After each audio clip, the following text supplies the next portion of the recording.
On June 9th, Anthropic released Fable 5. Programmers watched it write, test, and deploy complex software entirely on its own. 3 days later, the servers went dark. Millions of users were suddenly locked out.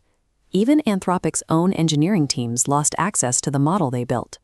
The United States government pulled the plug. Acting on intelligence from the National Security Agency, federal officials ordered an immediate global halt to the software. They used an emergency export control directive to do it. Historically, these directives are used to restrict the movement of physical munitions, things like enriched uranium or stealth jet components. This marks the moment a commercial software product was officially classified as a threat to national security. Fable 5 possessed advanced autonomous reasoning. Security researchers realized adversaries could use this logic engine to probe networks, write malware, and execute cyber attacks on autopilot. The panic escalated when analysts detected a massive operation linked to Alibaba and other foreign labs, directly targeting Anthropic servers. They were executing a distillation attack. This happens when operators use the outputs of a frontier model to train their own competing, lower-cost systems. Over the course of a few months, these foreign operators created nearly 25,000 fraudulent accounts, generating 28 million exchanges to drain Fable's underlying capabilities. They were vacuuming up Anthropic's core intellectual property, bypassing the standard API access fees entirely. To stop the hemorrhage, the Department of Commerce stepped in and forced the entire model offline, blinding the attackers by shutting down the source.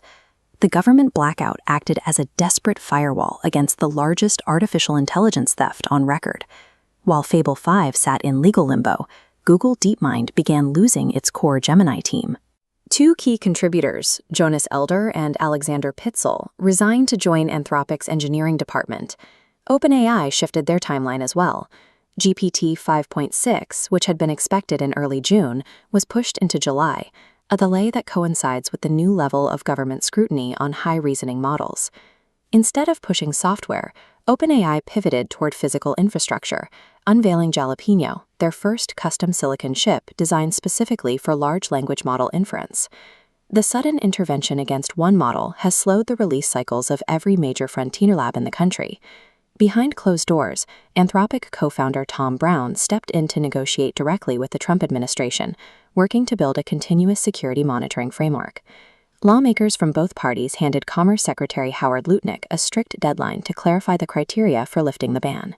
While politicians debated, developers found something hiding in a routine update to the Claude Code software.